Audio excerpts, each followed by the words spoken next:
I discovered a legal document on my father's desk, showing the family metal fabrication shop has been quietly transferred entirely to my younger brother, Travis.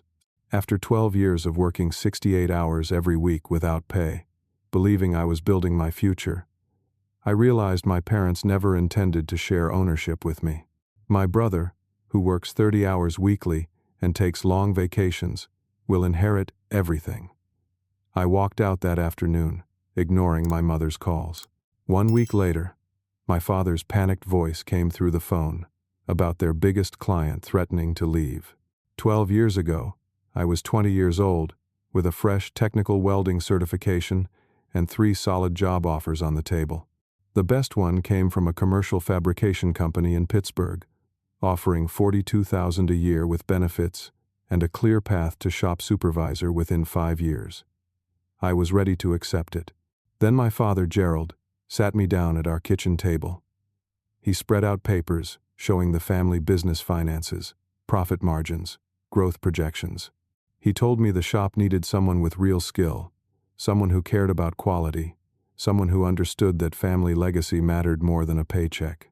He promised me equal partnership with Travis, 50-50 split when he retired.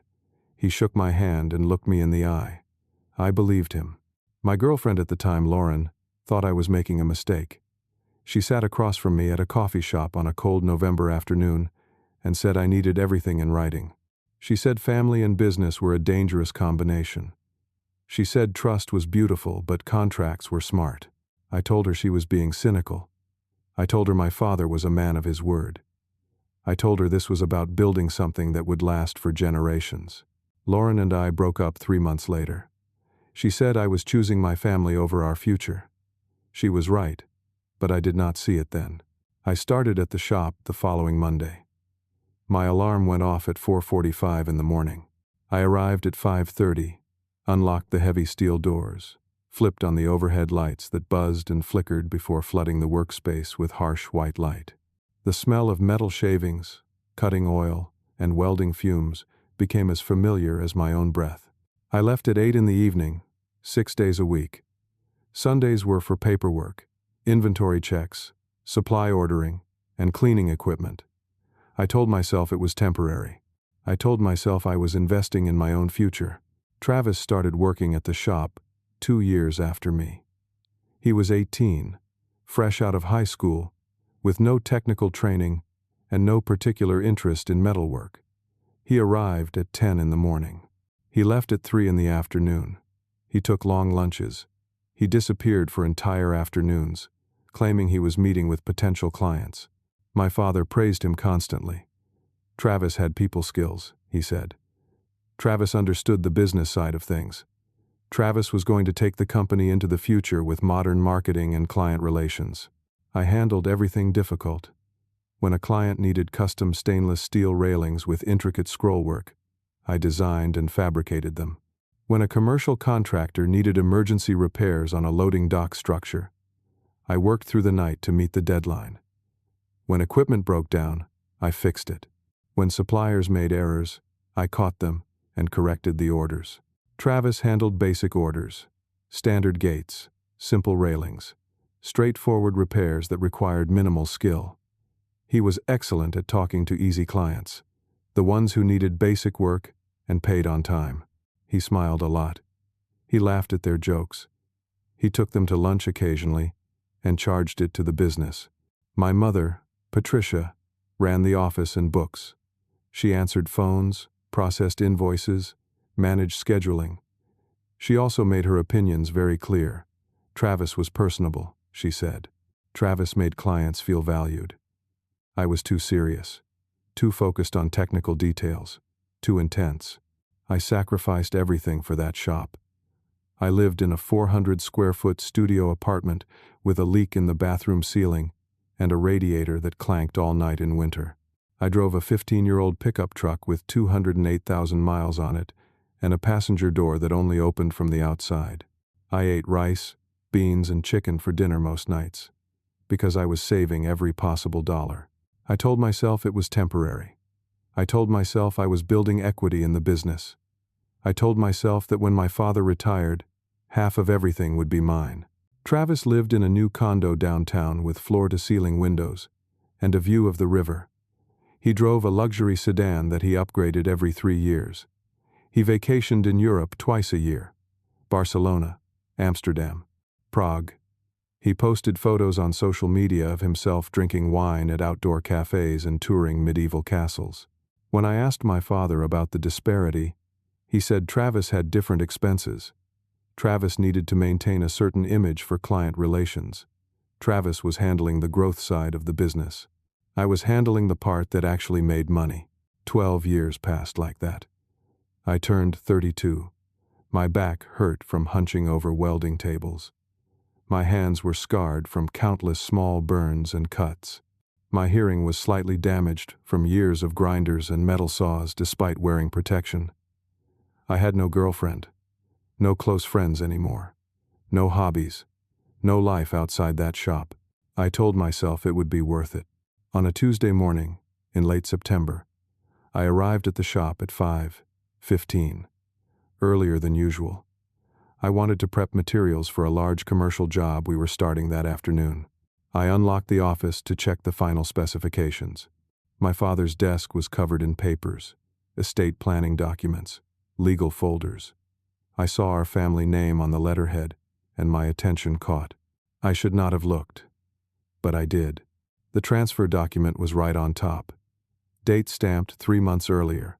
The metal fabrication shop, including all assets, equipment, real estate, client contracts, and intellectual property, had been transferred entirely to Travis Michael Callahan, valued at $2.4 million. My name appeared nowhere on the document. I stood there holding the paper, reading it 3 times to make sure I understood correctly. My hands started shaking. My chest felt tight. I found a handwritten note clipped to the back. My mother's handwriting. I recognized it immediately. Travis will need the security. Donovan is strong enough to start over if he needs to. I sat down in my father's chair. The room felt like it was tilting. 12 years. 68 hours a week. No pay. No benefits. No ownership. No future. I started searching through the other documents. I found the loan papers underneath. $400,000 borrowed against the business last year from First National Bank. The application listed me as a co-owner to improve their approval odds and demonstrate business continuity. I was listed as legally liable for a debt on a business I did not own. My father's signature. My mother's signature. A forged signature that looked like mine, but that I had never written. I took photos of everything with my phone. Every document, every page, every signature. Then I walked out of the office and began loading my personal tools into my truck. My father arrived at 6:45 that morning. He walked into the shop and saw me loading tools into my truck bed. His expression shifted from confusion to concern to anger in about 3 seconds. "What are you doing?" he said. I kept loading. A toolbox, a welding helmet, a set of precision measuring instruments. "Donovan, what are you doing?" he said again, louder this time. I turned to face him. "I have been working here for 12 years, I said. 68 hours a week. No pay. You promised me equal partnership. You promised me this was my future." He opened his mouth, closed it, opened it again. "You transferred everything to Travis," I said. 3 months ago. $2.4 million. My name is nowhere on the ownership documents." His face went pale, then red. He started toward me. "Now wait just a minute," he said. "You do not understand the full situation." "I understand perfectly," I said. "I also understand you put my name on a bank loan as a co-owner when I do not own anything. That is fraud. That makes me liable for $400,000 of debt on a business I have no stake in." He stopped walking. His jaw tightened. "That was necessary for the loan approval," he said. "It was just paperwork." "Just paperwork," I repeated. "Fraud is just paperwork." My mother's car pulled into the parking lot. She got out and hurried toward us, her purse swinging from her shoulder. "What is going on?" she called out. "Gerald, what is happening?" "Your son figured it out," my father said. My mother looked at me. then at the truck, then back at me. "Donovan, honey, let's talk about this inside." "There is nothing to talk about," I said. I quit. The word hung in the air like smoke. "You cannot quit," my mother said. "This is family. You do not quit on family." "I have been working for free for 12 years, I said. "Building a business I thought I would own. You transferred it all to Travis. You wrote a note saying, 'I am strong enough to start over.' So that is what I am doing." "You are being selfish," my mother said. Her voice was rising. "Travis needs stability. He is not as capable as you. You will be fine anywhere." "Then let me be fine somewhere else," I said. Travis's luxury sedan pulled into the lot. He got out, holding a coffee cup from an expensive downtown cafe. He walked over with a confused smile on his face. "What is everyone doing out here?" he said. "Your brother is throwing a tantrum," my mother said. Travis looked at the truck, at the tools, at my face. His smile slowly shifted into something else. Finally figured it out. "Huh," he said. I stared at him. "Did you know?" I asked. "When they transferred ownership?" He shrugged. "Dad told me a few months ago. Said it made sense because I am better with people, and you are better with the technical stuff. Said you would probably understand eventually." "Better with people," I repeated. Travis sipped his coffee. "Someone has to be the face of the company," he said. "You are too intense for clients. Too in the weeds with details. I handle relationships. That is just as valuable as welding." I turned back to my father. "Did you plan to tell me?" I asked. "Ever." "Eventually," he said. "When the time was right." "When would that be?" I asked. "When you retire. When you die. When the debt collectors come after me because the business defaulted." "We are not going to default," he said. "You borrowed $400,000, I said. Your profit margins have been shrinking for 3 years. You are losing clients because Travis cannot handle technical work. When were you going to tell me I am on the hook for your bad decisions?" My father stepped closer. His finger pointed at my chest. "You watch your mouth," he said. "I built this business from nothing. Everything you know, I taught you. You owe me respect." "I owe you 12 years of free labor," I said. "We are even." I climbed into my truck. My mother ran to the driver's side window. "Donovan, please," she said. She was crying now. "You are abandoning us. You are abandoning your brother." "He is abandoning himself," I said. "He has no idea how to run this place." "Then help him," she pleaded. "Teach him. Be a good brother." I started the engine. "I have been a good brother for 12 years, I said. "He learned nothing. That is not my problem anymore." I backed out of the parking lot. My father was yelling something. My mother was still crying. Travis was standing there with his coffee cup, watching me leave with an expression I could not quite read. I drove to a law office I had found online. A solo practitioner who specialized in small business and employment disputes.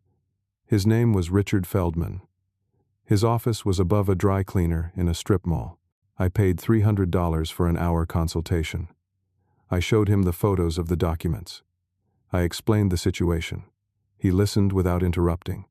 He took notes on a yellow legal pad. When I finished, he leaned back in his chair. "This is one of the worst family business situations I have seen," he said, "and I have seen plenty." "Can I do anything?" I asked.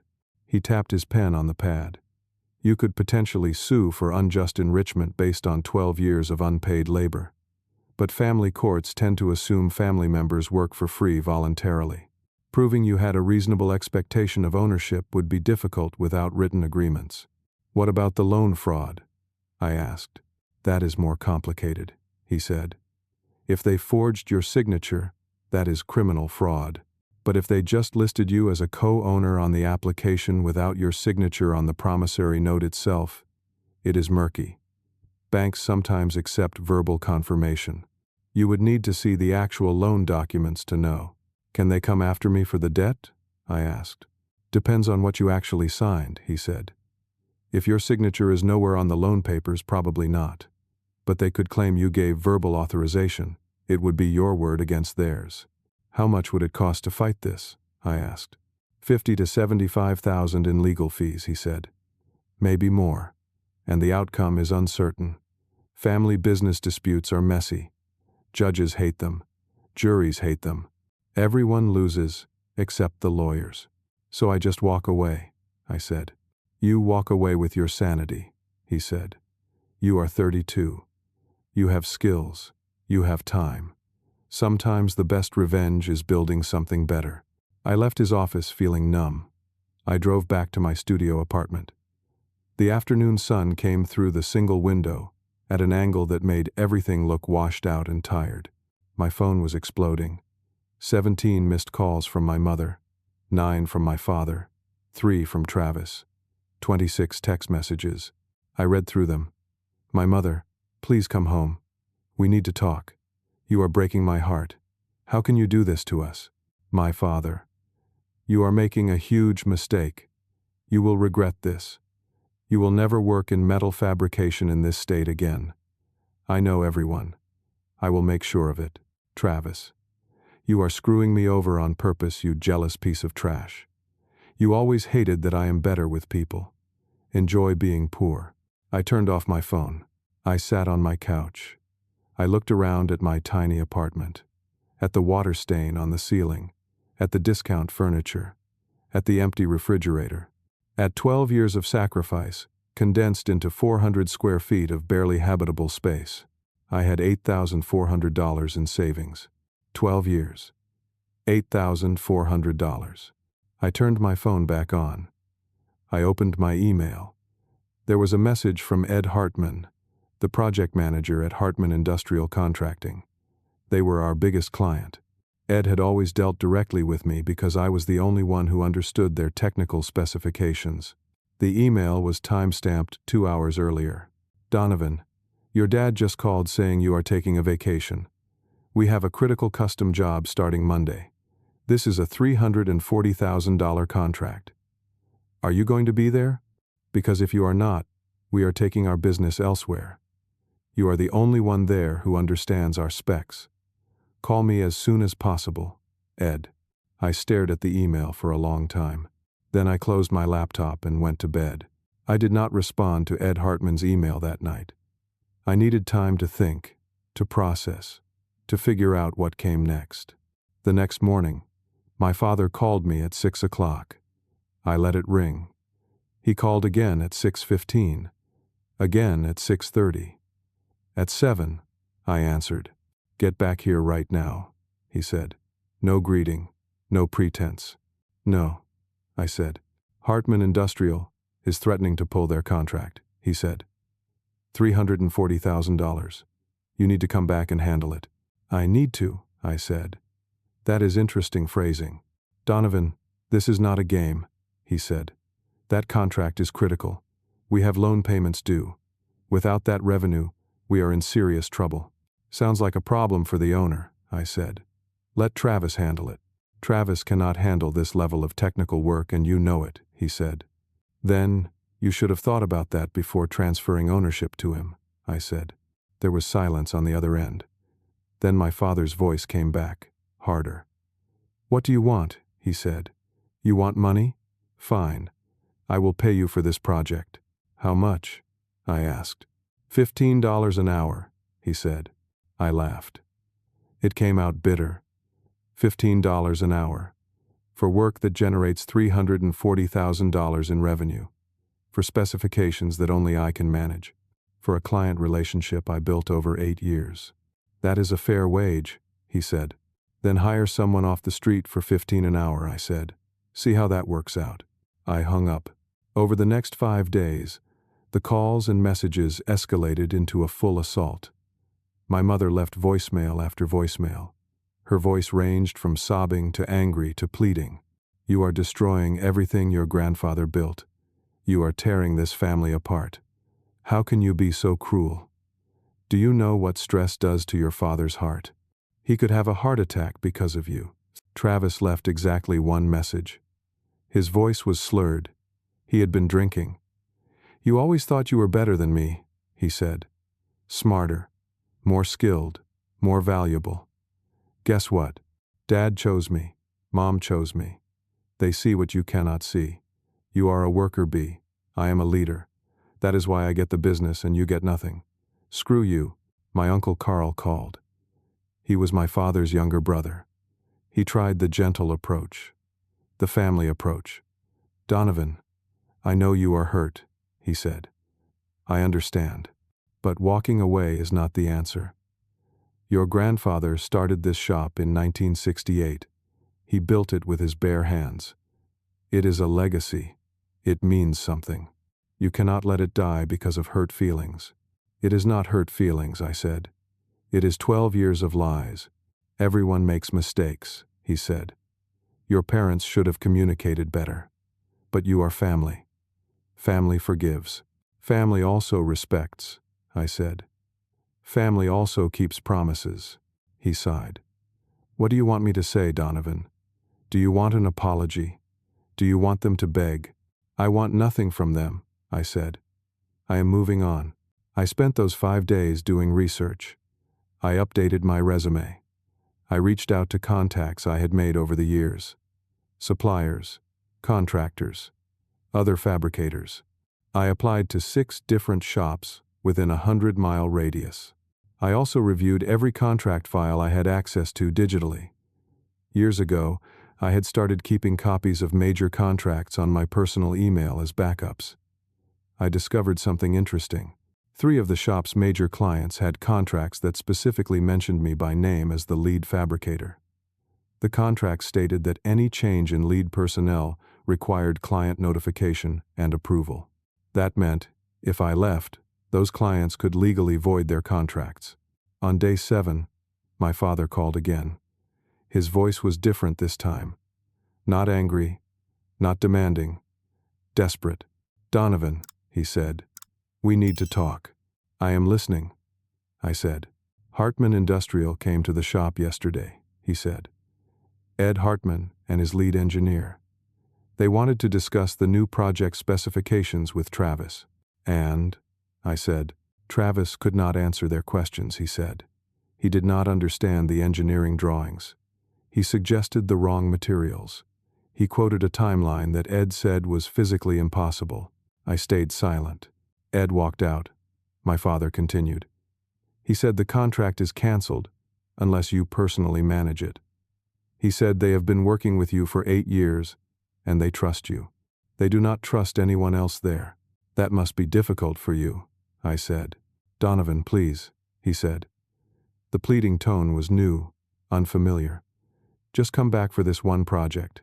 Help us save the contract. Then we can figure everything else out. Figure what out?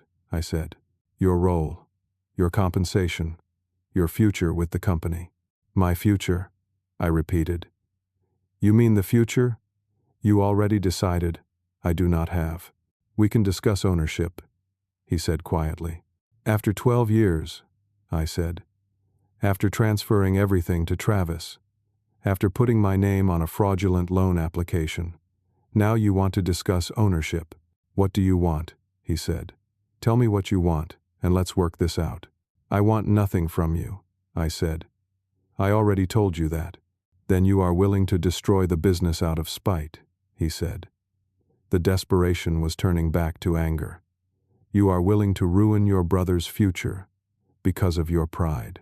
I am not ruining anything, I said. I am simply not fixing your mistakes anymore. There is a difference. I will pay you, he said. $20 an hour. For the duration of the Hartman project. Goodbye, Dad, I said. I hung up. 3 minutes later, my phone rang again. Different number. I answered. Donovan. This is Ed Hartman. Hi, Ed, I said. I just left your family's shop, he said. I am going to be blunt with you. Travis has no idea what he is doing. Your father is clearly panicking, and I have a $340,000 project that needs to start in 2 weeks. I understand, I said. I want to hire you directly, he said. Cut your family out of this completely. We will contract with you as an independent fabricator. I am listening, I said. $85 an hour, he said. Guaranteed minimum of 30 hours per week for 6 months. After that, we evaluate and likely extend. We have 8 projects lined up for next year. If you can handle this first one well, you become our primary contractor. I did some quick math in my head. $85 an hour. 30 hours weekly. That was $2,550 per week. Over $10,000 per month. But I would need my own shop space, my own equipment, insurance, licensing. What is the timeline? I asked. I need you operational in 2 weeks, he said. That is tight, I said. I know, he said. But here is the thing. Hartman Industrial is growing fast. We need reliable contractors we can trust. Your family's shop was reliable because of you. Without you, they are nothing to us. I am offering you the chance to build your own operation with a major client already committed. What about equipment? I said. Shop space. We can work with you on financing, he said. Our company has relationships with equipment suppliers. We can guarantee your loans based on our contract. You would still need to cover deposits and initial costs, but we can make it feasible. I need to think about this, I said. You have 24 hours, he said. After that, I have to look at other options. This is a limited window, Donovan. I am offering you this because I trust your work, but I cannot wait forever. I understand, I said. I will call you tomorrow. I hung up and immediately started making more calculations. Equipment rental for a decent shop space would run at least $3,500 per month. Initial insurance and business licensing would be around $2,800 up front. I would need roughly $8,000 to get started. I had $8,400 in savings. That left me $400 for rent, food, gas, and everything else until the first payment came through. It was insane, reckless, terrifying. It was also the only real opportunity I had. I spent that evening visiting potential workshop spaces. Most were too expensive or too small, or in terrible condition. The third place I looked at was a garage bay in an industrial area on the east side. The building was old. The neighborhood was rough. But the space was adequate, and the rent was $2,900 per month. The landlord was a woman in her 50s, named Diane. She had gray-streaked hair, pulled back in a ponytail, and hands that looked like they had done hard work. She walked me through the space, pointing out the electrical panel, the ventilation, the loading door. You look desperate, she said. I am, I said honestly. Starting a business, she asked. Trying to, I said. She studied me for a moment. First month, half price if you sign a 6-month lease, she said. $1,450 instead of $2,900. But you pay a double deposit, 2 months up front. I can do that, I said. She held out her hand. We shook. I drove home feeling like I had just jumped off a cliff and was hoping to learn how to fly on the way down. That evening, Travis showed up at my apartment. I heard pounding on my door at 9:30. I looked through the peephole. Travis was there, swaying slightly, drunk. I opened the door. What do you want? I said. He pushed past me into the apartment. You think you are so smart, he said. You think you are punishing us. Go home, Travis, I said. You are ruining everything, he said. His voice was getting louder. Dad is losing his mind. Mom will not stop crying. The business is falling apart. Then maybe you should learn how to actually do the work, I said. He turned on me. His face was red. Screw you, he shouted. You always looked down on me. Always thought you were better. Well, guess what? I own the shop. Not you. I won. Congratulations, I said. Now leave. He stepped toward me. Dad is going to bury you, he said. He knows every inspector, every licensing board member, every supplier in the state. You think you can start your own business? He will make sure you fail. Get out, I said. He shoved me.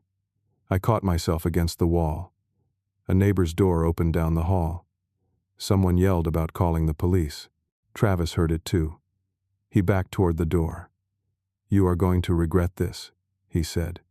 You are going to wish you had stayed. He left. I locked the door. 10 minutes later, 2 police officers showed up. A neighbor had called. They took statements. They found Travis in the parking lot. They gave him a warning about drunk and disorderly conduct. One of the officers asked if I wanted to file a restraining order. I said no. I just wanted to be left alone. After they left, I sat on my couch and checked my email. There was a new message from a law firm I did not recognize. The subject line read, "Legal notice." I opened it. It was a cease and desist letter, sent on behalf of Gerald and Patricia Callahan. It claimed I had violated a non-compete agreement by soliciting clients of the family business. It demanded I immediately cease all contact with any clients I had interacted with during my employment. I read it 3 times. I had never signed a non-compete agreement. There was no such document. They were bluffing, trying to scare me. 5. But the letter included one more paragraph that made my blood go cold. It stated that Gerald and Patricia Callahan had filed a police report claiming I had stolen $15,000 worth of specialized tools and equipment from the shop. It stated that criminal charges were being pursued. It stated that I needed to return all stolen property immediately or face prosecution. I barely slept that night. At 8 in the morning, I was sitting in the police station waiting room. I had brought every receipt, every photo, every bank statement I could find related to tools and equipment I had purchased over the years. A detective named Kowalski called me into a small interview room. He was in his 50s, balding, with tired eyes. He had a folder in front of him. "Your parents filed a theft report," he said. "They claim you took $15,000 worth of equipment from their shop." "I did not steal anything," I said. "I took my personal tools I purchased with my own money." He opened the folder. "Can you prove that?" he asked. "I can," I said. I spread out my documentation on the table. Receipts going back 10 years. Bank statements showing the purchases. Photos I had taken of my tools with serial numbers visible. I had been meticulous over the years, keeping records of everything I bought because I wanted to track my investments in my future. Kowalski reviewed everything slowly. He made notes. He compared the receipts to the list my parents had filed. "These are the exact items they reported stolen," he said, tapping the list. A plasma cutter, specialized welding clamps, a portable milling machine, high-end measuring tools, all of which I purchased, I said. "You can see the dates, the amounts, the serial numbers match." He leaned back in his chair. "This is a family dispute," he said, "not a criminal matter." "They filed a false police report," I said. "Technically," he said, "they filed a report claiming property was taken. They might have genuinely believed it belonged to the business. Without clear documentation of ownership, these situations get messy." "I have clear documentation," I said. "You do," he agreed. "But they are claiming the tools were purchased for business use with business funds and therefore belong to the business regardless of who physically bought them." "That is not how it works," I said. "In court, maybe not," he said. "But for my purposes, this is civil, not criminal. I am not arresting anyone. However, I strongly suggest you retrieve your tools from their shop with a police escort before this escalates further." "They are playing hardball," I said. "Family usually does," he said.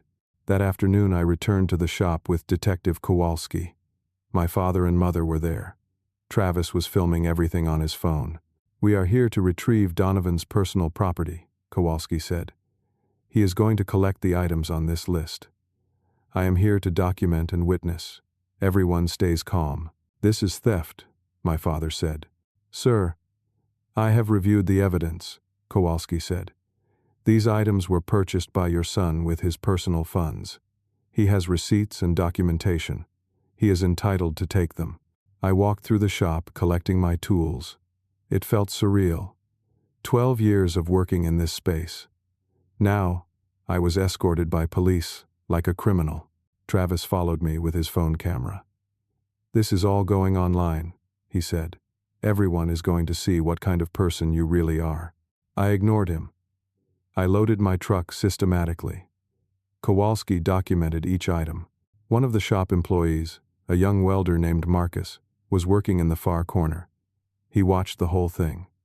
As I passed him carrying a toolbox, he quietly slipped a folded note into my hand. I pocketed it without looking.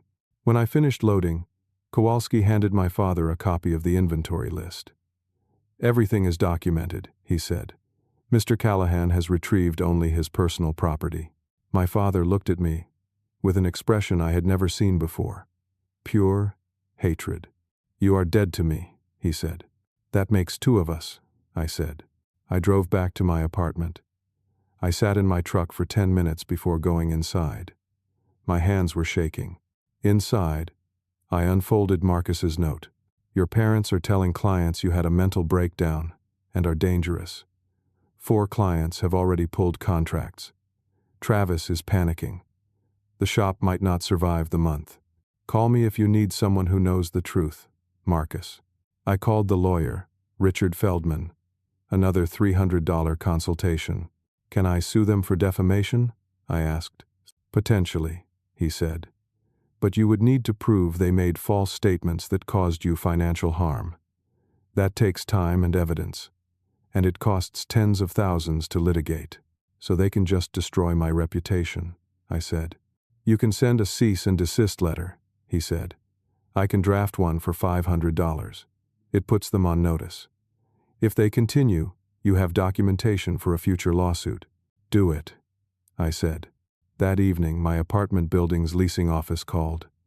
The manager sounded apologetic. "I have to inform you that we received a call from someone claiming to be your father. He said you are mentally unstable and potentially dangerous. He said we should evict you for the safety of other residents." I closed my eyes.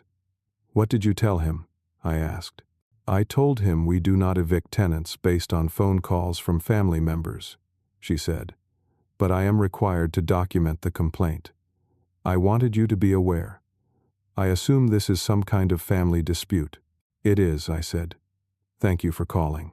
"No problem," she said. "Just keep documenting everything. I have a feeling you are going to need it." I spent the rest of the night setting up equipment in my new workshop space. Alone. Exhausted. Questioning every decision I had made. At 2 a.m, my phone buzzed. Email notification. From Ed Hartman. Subject: urgent. I opened it with a sinking feeling. "Donovan, our legal team was just served with a lawsuit filed by your father's business. They are claiming Hartman Industrial is conspiring with you to steal trade secrets and client lists. It is obviously baseless, but our company policy is to avoid any business relationships that involve active litigation. I am really sorry, but our legal department is recommending we put our contract offer on hold until this is resolved. I fought for you, but I was overruled. Call me when you can, Ed." I sat there staring at my phone. Everything was falling apart. My parents were destroying my reputation. They were threatening my housing. They were sabotaging my only business opportunity. I had invested my entire savings into equipment and shop space for a contract that had just evaporated. I was ruined before I even started. I did not sleep. I sat in my workshop surrounded by equipment I had no use for, watching the hours tick past on my phone. At 7 a.m, I called Ed Hartman. He answered immediately. "Donovan, I am so sorry about this. Tell me exactly what the lawsuit says," I asked. He sighed. "Your father's shop is claiming we engaged in tortious interference by soliciting you while you were still employed there. They claim you stole proprietary client information and trade secrets. They are suing both you and Hartman Industrial for damages." "None of that is true," I said. "I know," he said. "Our lawyers know it too. But dealing with frivolous lawsuits costs time and money. Company policy is to avoid any contractor relationships that involve active litigation." "How long will this take to resolve?" I asked. "Could be months," he said. "Maybe longer if they drag it out." "I cannot wait months," I said. "I just invested everything I have into starting this business." "I know," Ed said. "I feel terrible. Look, let me talk to our legal team again. Maybe we can figure something out." I hung up feeling hollow. I looked around at the workshop, at the plasma cutter I had borrowed money to rent, at the welding equipment I had scraped together, at the empty space that was supposed to be my future. My phone rang. "Marcus," I answered. "Marcus, this is not a good time." "I know what is happening," he said. "Travis has been bragging about it at the shop. He is telling everyone your dad is going to crush you." "Great," I said. "Listen," Marcus continued. "Javier and I want to talk to you. Can we meet somewhere today?" Javier was another employee, older guy, skilled fabricator. He had worked at the shop for 6 years. "What about?" I asked. "Just meet us," Marcus said. "Please. Coffee shop on 4th Street. Noon." "Fine," I said. I spent the morning pacing, trying to think, trying to figure out any possible way forward. At noon, I walked into the coffee shop. Marcus and Javier were already there at a back table. Marcus was 24, lean, with welding burns on his forearms. Javier was 48, stocky, with gray in his beard. "Thanks for coming," Marcus said. I sat down. "What is this about?" Javier leaned forward. "We want to quit and work with you." I stared at him. "What?" "The shop is falling apart," Javier said. "Your dad is panicking. Travis has no idea what he is doing. They are blaming me and Marcus for everything that goes wrong. Travis cut my hours," Marcus added. "Said it was temporary because business is slow. But I think he is just trying to force me out." "Why would you want to work with me?" I said. "I do not even have a business anymore. My only client just backed out because of a lawsuit." "We know about the lawsuit," Javier said. "Everyone knows. Travis is telling anyone who will listen. But we also know your work. We know your reputation. If you can get this business off the ground, we want to be part of it." "I cannot pay you," I said. "I have almost nothing left." "We are not asking for pay right now," Marcus said. "We are asking for partnership. Real partnership. Not what your dad did to you." I looked at both of them. "You are serious." "Dead serious," Javier said. "I have been watching your family treat you like garbage for 6 years. You deserve better. And honestly, I deserve better than working for Travis." "When can you start?" I asked. "We need to give notice," Marcus said. "1 week. Do not give notice," I said. "Just quit. If you give notice, my father will make your last week hell. He will sabotage you. He will withhold final paychecks. He will badmouth you to every shop in town." "We thought about that," Javier said. "We are ready to walk." "Then walk tomorrow," I said. "But I have to be honest with you. I have no active contracts right now. I have no guarantee this will work. You could be unemployed with no prospects." "We are already unemployed with no prospects," Marcus said. "At least with you we have a chance at something real." We shook hands. That evening, I called Ed Hartman again. "Ed, I need one more favor," I said. "I am listening," he said. "Can you set up a meeting?" I said. "You, me, your legal team, and my lawyer. I want to present my case directly. I want them to see the documentation. I want them to understand this lawsuit is pure retaliation." There was a pause. "Let me see what I can do," Ed said. 2 days later, I was sitting in a conference room at Hartman Industrial's headquarters. Sleek building, modern furniture, floor-to-ceiling windows overlooking downtown. Ed was there. 2 corporate lawyers from his company. Richard Feldman representing me, and me. I presented everything. The transfer documents showing my brother received the business, the forged loan applications, the pattern of exploitation, the false theft accusations, the defamation campaign, the retaliatory lawsuit. One of the Hartman lawyers, a woman named Catherine Moss, reviewed everything carefully. "This is pretty clear retaliation," she said. "Our concern is the time and cost of dealing with the lawsuit," the other lawyer said. His name was Brian Chen. "Even if we eventually win, we are looking at months of legal fees and distraction." "What if we countersue?" Richard Feldman said. "The Callahan shop made false statements about Donovan to multiple clients. They filed false police reports. They committed loan fraud by listing him as a co-owner without his knowledge.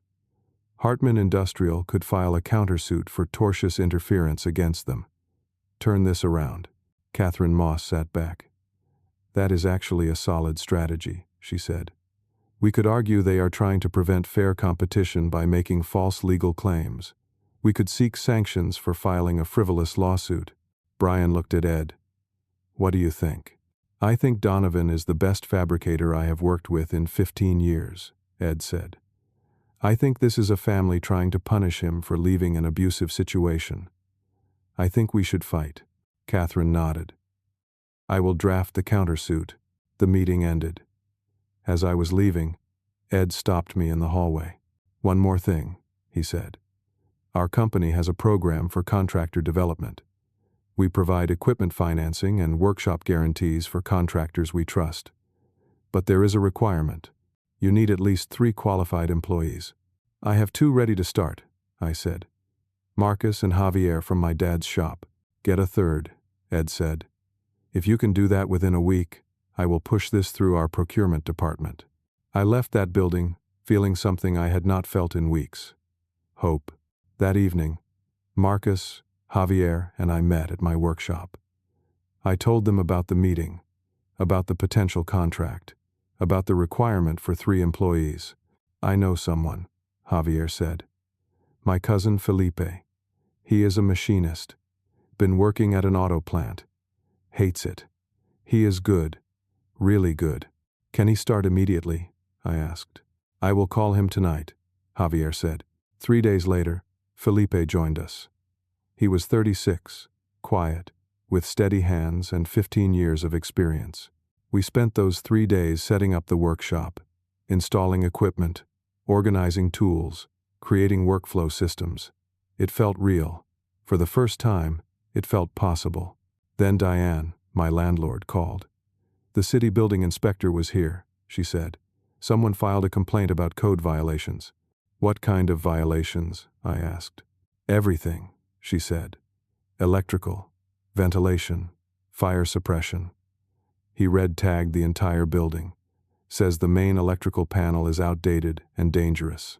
Says nothing can operate here until it is replaced. How much will that cost? I asked. $18,000, she said, for the whole building upgrade. My stomach dropped. When does it need to be done? He shut down the whole building today, she said. I have 3 other tenants here. We are all out of business until it is fixed. Can you cover the cost? I asked. Not quickly, she said. I have to get bank approval for that kind of expense. Could take weeks. I hung up. I looked at Marcus, Javier, and Felipe. They had all heard my side of the conversation. We are dead in the water, I said. For a moment, nobody spoke. Then Marcus said, my garage. We could work out of my garage temporarily. It is too small, I said. We cannot fit this equipment. Javier straightened. My uncle owns a body shop. He has a big back bay. It has been empty for months. He might rent it to us short term. How fast can you ask him?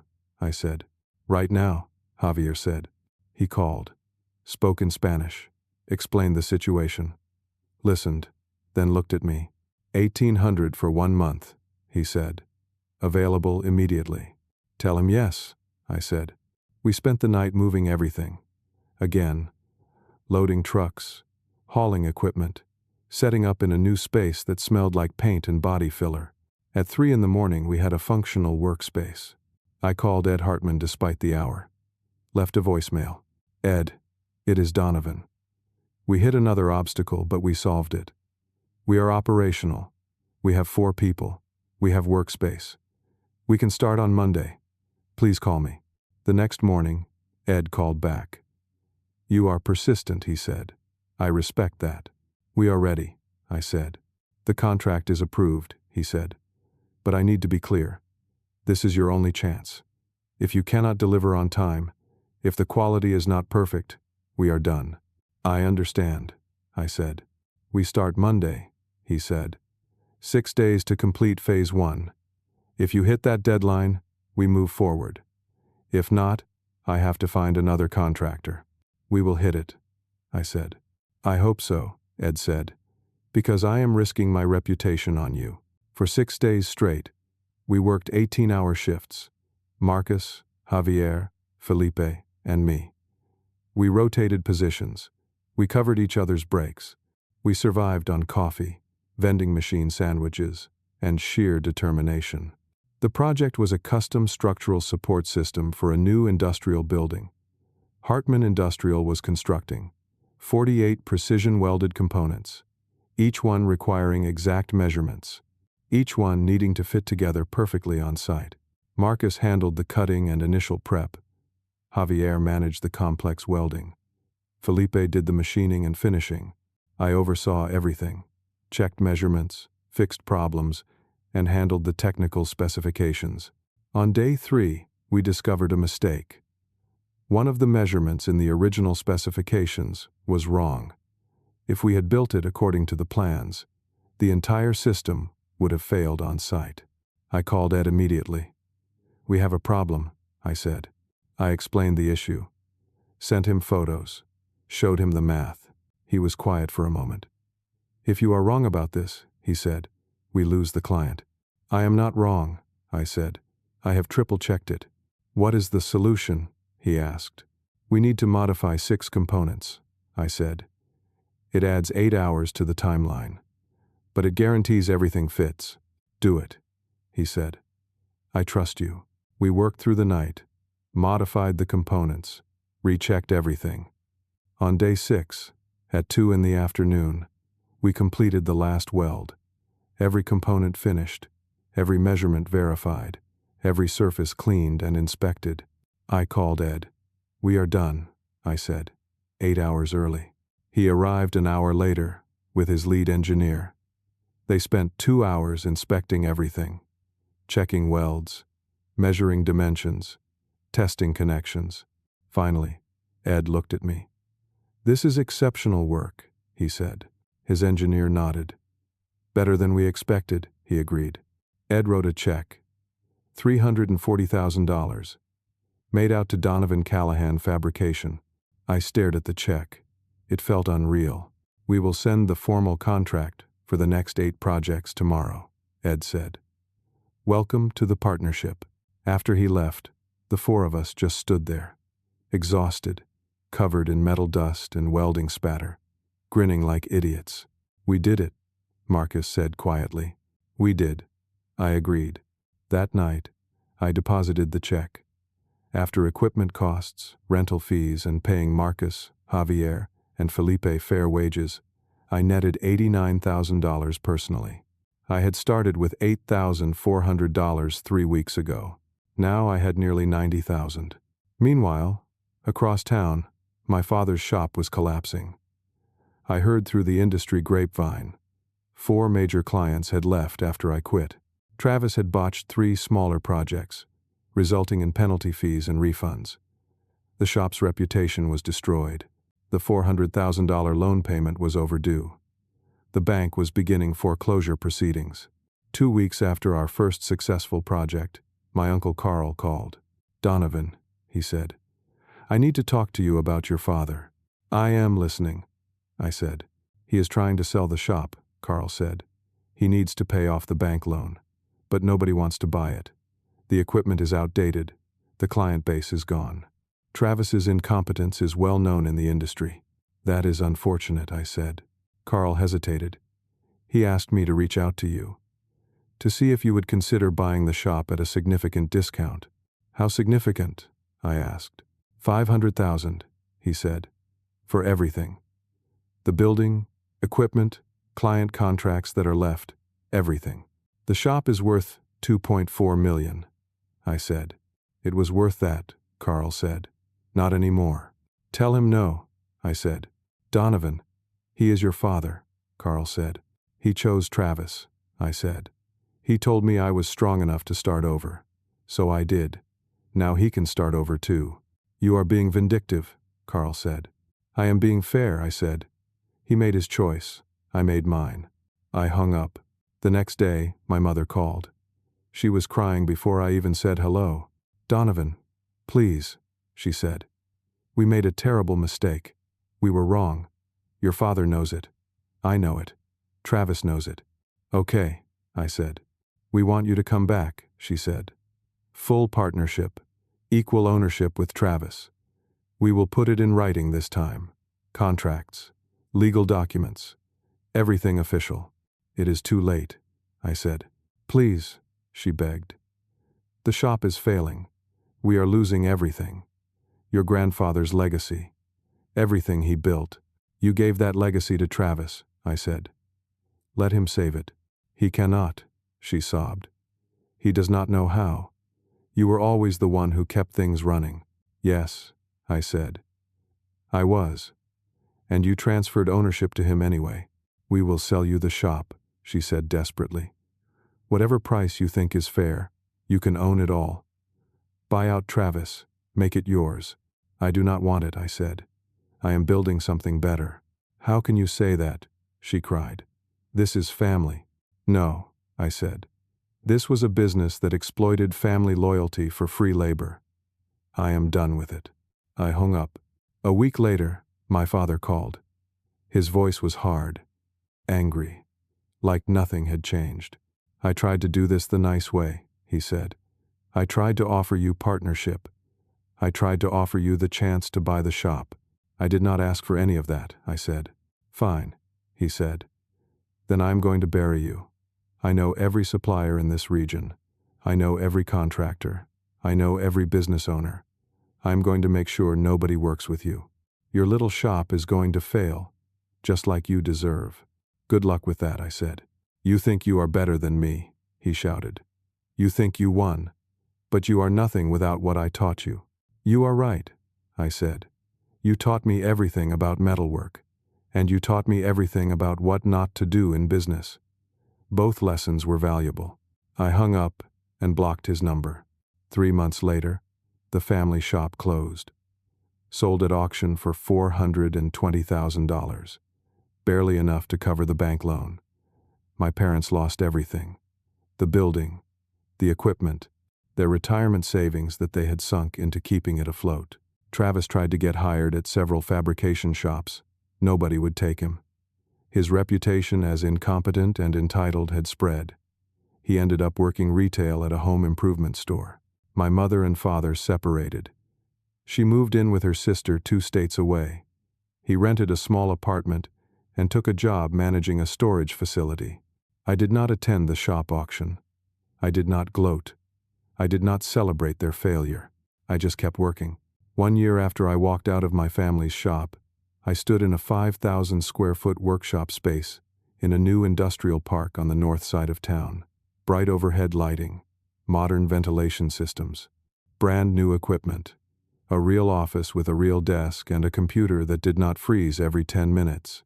The sign out front read, "Callahan Precision Fabrication." My name, my business, my future. I had 6 full-time employees. Marcus was my operations manager. Javier was lead fabricator. Felipe ran the machining department. 3 other skilled workers I had recruited and trained over the months filled out the team. We were completing an average of 12 projects per month. Hartman Industrial remained our primary client, but we had added 6 other major contractors to our roster. Our reputation for quality and reliability had spread quickly. I paid myself $95,000 annually. Not extravagant, but comfortable. More importantly, I paid my employees well. Health insurance, paid time off, profit sharing, all in writing, all documented, all fair. Marcus and Javier both had profit-sharing agreements, 5% of net profits each. They were partners in everything but name. When I had offered them the terms, they had both been stunned. "This is how it should have been for you," Marcus had said quietly. "Yes," I agreed, "but it was not. So now I get to do it right." The business had $140,000 in savings. No debt. Strong credit. A solid foundation. I received a letter from my mother in late October. She wrote about how sorry she was, how she had been blind to what they were doing to me, how she hoped someday I could forgive them. I read the letter twice. Then I filed it away in a drawer. I did not respond. Maybe someday I would, but not today. Travis sent me a Facebook message in December, said he needed a job, said he had learned his lesson, said he would work hard if I gave him a chance. I blocked him without responding. My father never reached out, not once.